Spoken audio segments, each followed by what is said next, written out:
바울과 디모데는 아주 특별한 관계에 있었습니다. 바울은 디모데를 특별히 아들처럼 생각하며 헌신적으로 제자로 양육했고, 또 바울이 가장 사랑하는, 정을 가장 많이 주고 제자로 키운 교회, 에베소 교회, 여러분 기억하시지요? 에베소 교회는 바울이 두란노 서원에서 2년 동안 하루도 빠짐없이 말씀을 가르치면서 양육한 제자된 교회가 에베소 교회였습니다. 그 에베소 교회의 목회를 맡겼습니다. 디모데가 에베소 교회의 담임 목사로 섬기는 그런, 바울과 디모데는 뗄래야 뗄 수 없는 아주 깊은 영적인 관계에 있었습니다. 그래서 디모데 전서를 보내면서 교회의 일꾼 된 사람은 어떤 마음가짐과 자세로 일을 해야 되는가, 하나님께서 주신 직분을 어떻게 감당해야 되는가 하는 것을 가르쳐 주었고, 오늘 읽은 이제 이 디모데 후서는요, 바울이 로마의 감옥에 갇혔다가 몇 년 후에 이제 석방이 됩니다. 풀려났다가 불과 몇 년 안 돼서 이제 또 네로 황제, 잘 아시죠? 기독교를 지독하게 핍박한 네로 황제가 왕위에 오르면서 사도 바울을 다시 잡아다가 가둬버립니다. 그래서 이번에 갇히고 나면 이제는 살아서는 못 나가겠다라고 하는 걸 느낍니다.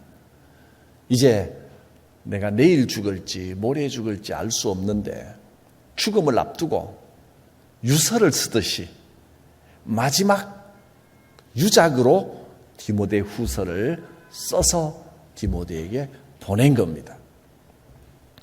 그러니 죽음이 임박했다는 것을 느끼면서 믿음의 아들, 가장 신뢰하는 제자, 복음의 일꾼에게 우리가 어떤 믿음의 태도로 일생을 살아야 되는가, 신앙인은 어떠해야 되는가 하는 마지막 유언 같은 말씀을 지금 남기고 있는 겁니다.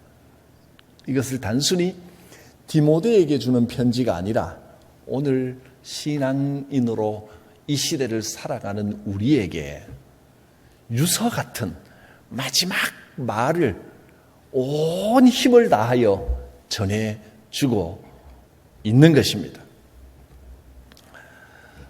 먼저 평강의 인사를 합니다. 1절과 2절을 보면 평강의 인사가 나오는데, 평안을 빌기 전에 사도 바울이 항상 빠지지 않고 하는 말이 바로 이겁니다. 신앙의 고백의 첫 번째 고백입니다.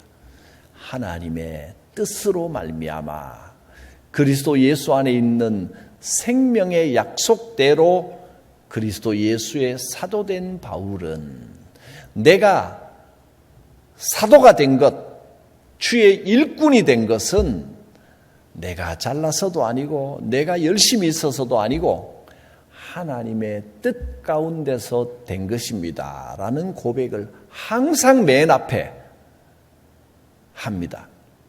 하나님의 뜻으로 생명의 약속을 따라 내가 주의 일꾼이 되었습니다. 이것이 신앙인에게 있어서 제일 중요한 겁니다. 하나님께서 나를 택하셨다는 확신입니다. 나는 하나님의 뜻 가운데서 택함을 받았습니다. 세 번역의 번역을 적었습니다. 나는 생명의 약속을 따라서 그리스도 예수의 사도요 일꾼이 되었습니다. 하나님께서 나를 사랑하셔서 나를 택하시고 나를 불러주셨기 때문에 내가 일꾼이 되었습니다. 하나님 주신 이 사명을 잘 감당하는 것이 나의 가장 큰 은혜요 복인 줄 믿습니다. 여러분, 하나님께서 지금도 여러분을 사랑하고 계십니다. 하나님께서 여러분을 콕 집어 택하여 불러주셨습니다. 하나님께서 나를 불러주셨으니, 하나님께서 나를 택하셨으니 반드시 힘 주시고 능력도 주십니다. 이 고백입니다. 하나님께서 나를 사랑하십니다. 나는 하나님의 뜻 가운데 택함을 받았습니다. 나는 생명의 약속을 따라 예수의 사도요 일꾼이 되었습니다. 이 고백이 여러분의 고백이 되시길 바랍니다. 내가 이 직분을 받고 이 교회 일을 섬기는 것은 바로 이 고백 가운데 된 것입니다. 자막을 다시 한번 띄워주시고 우리 같이 한번 읽어보겠습니다. 고백하며 읽겠습니다. 시작. 나는 하나님의 뜻 가운데 택함을 받았습니다. 나는 생명의 약속을 따라서 그리스도 예수의 사도요 일꾼이 되었습니다. 할렐루야. 이 고백이 우리 한 사람 한 사람의 고백이 될 수 있기를 바랍니다. 사실 이게 제일 중요한 겁니다. 하나님께서 나를 택하셨습니다. 하나님께서 나를 아시고 나를 지켜보시고 나를 사랑하십니다. 하나님께서 생명의 약속을 따라 나를 일꾼으로 세워주셨습니다. 이 고백이 분명하다면 어떤 고난이 와도 좀 어려움이 있어도 속상하는 일이 생겨도 우리가 능히 이길 수 있습니다. 사실 오늘은 이 교훈 하나면 충분합니다. 더 많은 말을 하면 이 교훈이 흐려질 것 같아서 제가 딱 여기까지만 이야기하고 이제 설교 끝 하고 싶은데 너무 짧아서 여러분이 당황하실 것 같아서 이 말씀에 강조하시는 바를 마음에 크게 새겨주시고 뒤에 몇 가지만 더 말씀을 드리겠습니다. 하나님께서 나를 택하셨습니다 하는 확신, 그 확신이 있는 신앙은 복된 신앙입니다. 하나님이 지금도 우리를 무리로 보시는 게 아니라 나 하나를 주목하여 보심을 믿으시길 바랍니다. 생명의 약속이 여러분 한 분 한 분 가운데 함께 하십니다. 이 택함의 확신이 있는 사람은 행복합니다. 두 번째로 이어서 평강의 인사가 나오는데 사랑하는 아들 디모데에게 편지하노니 하나님 아버지와 그리스도 예수 우리 주께로부터 은혜와 긍휼과 평강이 내게 있을지어다. 사도 바울은 편지를 쓸 때마다 항상 은혜와 평강 이 인사를 빠뜨리지 않습니다. 샬롬의 인사입니다. 하나님께서 주시는 은혜와 평강이 함께 하시기를 바랍니다. 예수님도 부활하셔서 제자들에게 탁 나타나셔서 이제 내가 부활했으니 너희는 더 이상 두려워하지 말고 걱정하지 말고 어떻게 하라 그랬습니까? 너희에게 평강이 있을지어다. 부활의 주님을 믿는 우리는 이 평강을 누려야 됩니다. 제자들에게 3번이나 말씀하셨습니다. 부활하신 주님이 찾아오셔서 너희에게 평강이 있을지어다. 주님이 처음 육신을 입고 오셔서 공생애를 시작할 때는 회개하라 하면서 뭘 선포하셨어요? 천국을 선포하셨죠. 회개하면 천국이 가까이 온다. 하나님께서 임마누엘로 함께 하시고 위로하시는 게 천국입니다. 하나님의 다스리심입니다. 회개하면 하나님께서 너의 인생을 다스려 주신다. 천국이 온다 하셨습니다. 그 천국의 핵심은 평강입니다. 부활하신 후에 너희가 평강을 누려라. 너희에게 평강이 있을지어다. 3번이나 거듭거듭 평강을 말씀하셨습니다. 2절 말씀을 세 번역으로 한번 보겠습니다.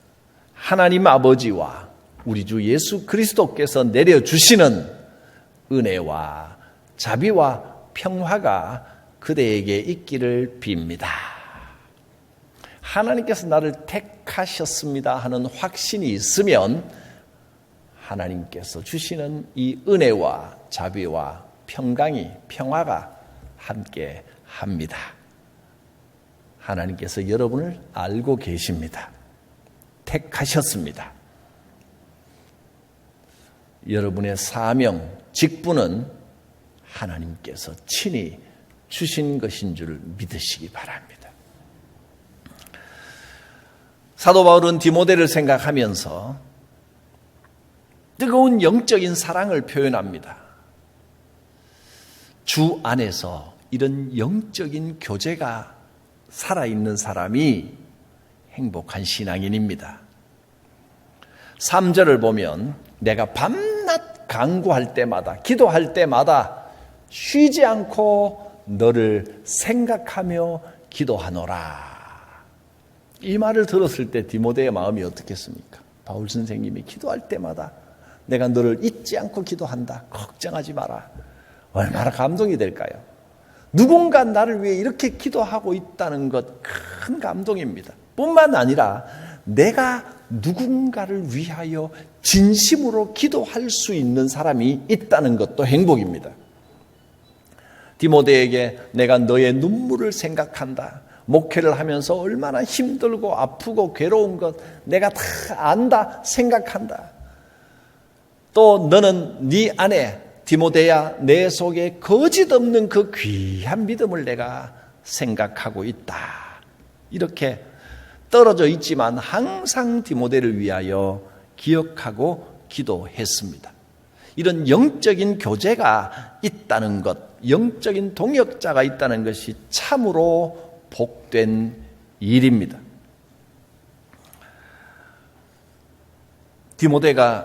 젊은 디모데가 에베소 교회를 목회하면서 에베소 교회가 여러 가지 특징들이 있지만 요한계시록을 보면 7 교회에 보내는 편지 가운데 에베소 교회의 특징을 뭐라고 했냐면 첫사랑을 잃어버렸느니라. 어디서 잃어버렸는지를 생각하고 빨리 첫사랑을 회복하라. 그렇게 말했습니다.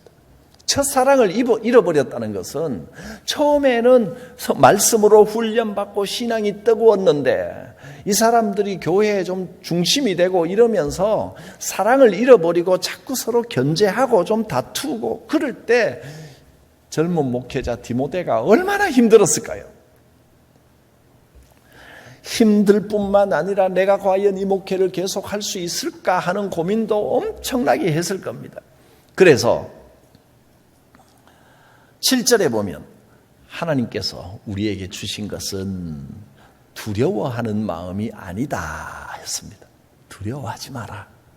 하나님께서 주신 것은 오직 능력과 사랑과 절제하는 마음이다. 하나님께서 능력 주시고 하나님께서 어떤 일을 만나도 누구든지 능히 사랑할 수 있는 마음을 주시고 절제하는 마음, 참을 수 있는 마음을 주신다. 두려워하지 마라. 하나님이 하신다 하고 위로를 했습니다. 디모데가 이 편지를 받으면서 참 믿음의 아버지가 계시다는 것을 참 감사했을 것입니다. 바울에게 있어서도 디모데는 기쁨이었습니다. 그리스도 안에서 생각만 해도 기쁨이 되고 생각만 해도 흐뭇한 사람이 있다는 것 얼마나 복된 일입니까? 여러분, 나를 위해 누군가 기도하고 있습니다. 나를 위해 구체적으로 내 사정을 알고 기도해 주는 분이 있다는 것 얼마나 복된 일입니까? 또 여러분도 내가 누군가를 위하여 진심으로 기도해 줄 수 있는 사람이 있어야 됩니다. 이런 영적인 교제가 있어야 복된 신앙생활을 누릴 수가 있습니다. 바울은 디모데를 생각할 때 그 마음 깊은 곳까지 잘 알고 있었습니다. 너의 청결한 양심을 내가 알고 있다. 내 눈물을 알고 있다. 목회하면서 얼마나 힘드느냐. 내 눈물을 안다. 또 거짓이 없는 너의 믿음을 내가 보았다. 그 사정을 속속들이 알고 있습니다. 이런 영적인 교제, 믿음의 동력자가 있다는 것이 얼마나 복된 일입니까? 여러분, 생각만 해도 힘이 되고 흐뭇해지는 분이 있습니까? 믿음 생활이 있어서 같이 기도할 수 있는 믿음의 동력자가 있다는 것은 축복입니다. 이 일을 위해서 교회를 우리에게 주셨습니다. 서로 위로하고 서로 권면하고 서로 힘내라고 교회를 주신 것입니다. 나에게 영적인 부모와 같은 분이 있습니다 하고 고백할 수 있다면 복된 일입니다. 또 내가 그를 위하여 늘 기도하고 지도해주고 권면하는 영적인 자녀와 같은 분이 있습니다 하고 고백할 수 있다면 여러분 어떻습니까? 영적인 부모, 영적인 자녀가 있습니까? 우선 목회자와 성도 간의 관계도 이런 나이를 떠나서 이런 영적인 부모와 자녀 같은 관계가 돼야 됩니다. 그러면 여러분이 또 물으실 겁니다. 그럼 목사님 기도할 때마다 교인들 한 명 한 명 다 기도합니까? 하면 제가 주춤하겠지요. 사실 한 분 한 분 구체적인 사정을 기도할 때마다 다 언급하며 기도하지는 못합니다. 그러나 여러분들이 기도해 주세요라고 요청한 기도들은 빠짐없이 기억하며 기도합니다. 그래서 목회자에게 기도해 달라고 요청하는 것을 부담스러워하지 마시기를 바랍니다. 송구 영신 예배 때 여러분이 기도 제목을 3가지씩 적어서 내주셨는데 그대로 잘 가지고 기회 있을 때마다 넘겨봅니다. 부르면서 기도합니다. 최소한 3년치는 보관되어 있습니다. 계속해서 10년, 20년 보관하기는 어렵고 최소 3년 이상은 제가 보관하면서 기도합니다. 또 금요 성령 집회 금요일 저녁에 첫 주에는 기도 제목을 작성하여 내고 안수기도를 하는 그 기도 용지들도 기도 제목도 제가 다 가지고 있습니다. 가지고 있으면서 넘겨보면서 기도합니다. 요청한 기도는 빠짐없이 기도하려고 노력하고 있습니다. 여러분도 목회자를 위해서도 기도해 주시고 또 뿐만 아니라 내가 기도할 수 있는 중보할 수 있는 사람들이 진심으로 중보하는 교인들이 많으면 많을수록 그게 축복인 줄로 믿으시길 바랍니다. 신앙의 외톨이가 되지 마십시오. 기도할 사람이 없는 것은 정말 외로운 겁니다. 불쌍한 겁니다. 나를 위해 기도해 주는 이가 많고 내가 기도해 줄 기도의 동력자가 많다는 것이 행복이고 축복입니다. 마지막으로 사도 바울은 모든 영광을 하나님께 돌릴 줄 아는 사람이었습니다. 이것을 저는 신앙의 행복이라 이렇게 이름을 지었습니다. 9절 말씀을 보면 하나님이 우리를 구원하사 거룩하신 소명으로 부르심은 우리의 행위대로 하심이 아니요 오직 자기의 뜻과 영원전부터 그리스도 예수 안에서 우리에게 주신 은혜대로 하심이라. 우리의 모든 삶이 하나님의 뜻과 하나님의 계획을 따라 하나님의 은혜로 된 것임을 고백합니다. 하나님 영광 받으소서. 사실 사도 바울이 특히 디모데나 에베소 교회에 대해서는 내세우려면 얼마든지 자기 공을 내세울 수 있었습니다. 에베소 교회가 어떤 교회입니까? 사도 바울이 개척하여 세웠고 거기에 2년 넘게 제일 오래 머물렀습니다. 그러면서 매일 성경을 가르쳤습니다. 강론하고 아침부터 저녁까지 함께 예배하고 함께 기도하고 성경을 가르치고 그래서 철저하게 제자로 양육을 하고 이제 디모데를 세워서 목회를 맡긴 그런 교회가 에베소 교회입니다. 사도 바울이 에베소 교회는 내가 특별하고 내가 에베소 교회에 대해서는 내 마음에도 특별하게 생각하지만 당신들도 나를 특별하게 생각해야 됩니다. 내가 얼마나 공을 들였는지 아십니까? 그걸 내세우려면 얼마든지 내세울 수 있고 누구도 부인할 수 없는 이야기입니다. 그러나 사도 바울은 이 모든 영광을 오직 하나님께 돌렸습니다. 내가 한 것은 아무것도 없습니다. 하나님의 뜻대로 된 것뿐입니다. 이 마음을 가진 사람이 은혜요, 복입니다. 근데 참 교회라는 것이 그렇더라고요.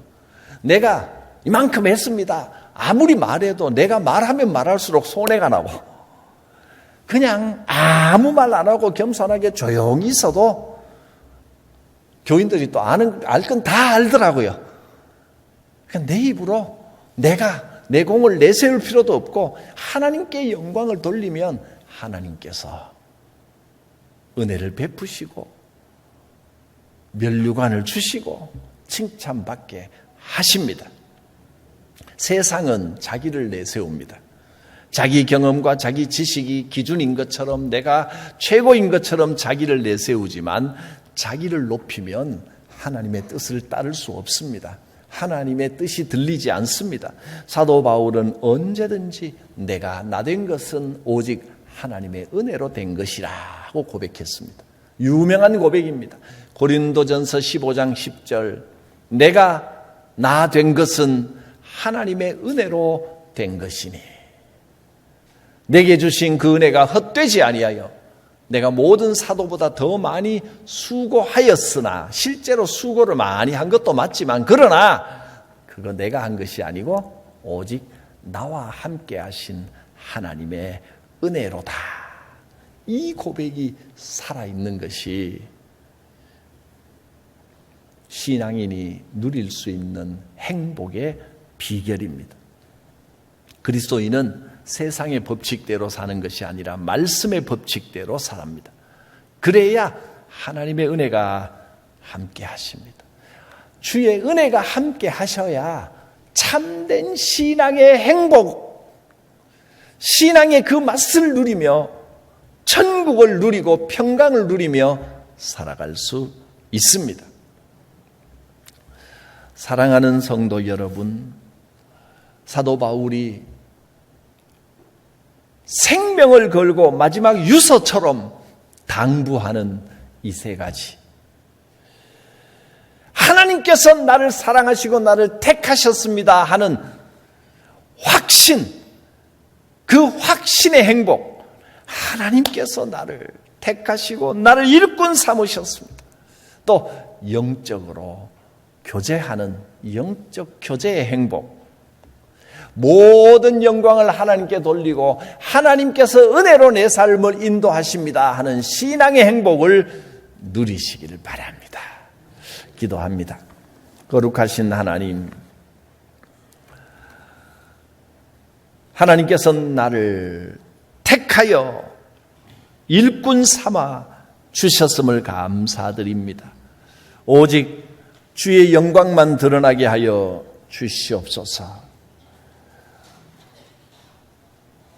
영적인 동역자를 허락하여 주셔서 함께 기도하며 함께 마음을 나누며 함께 은혜를 나누는 많은 신앙의 동지들과 영적으로 교제하며 살아가는 복된 삶을 살게 하옵소서. 나의 나된 것은 오직 하나님의 은혜로 된 것임을 고백합니다. 영광받아 주시옵소서. 예수님의 이름으로 기도드립니다. 아멘.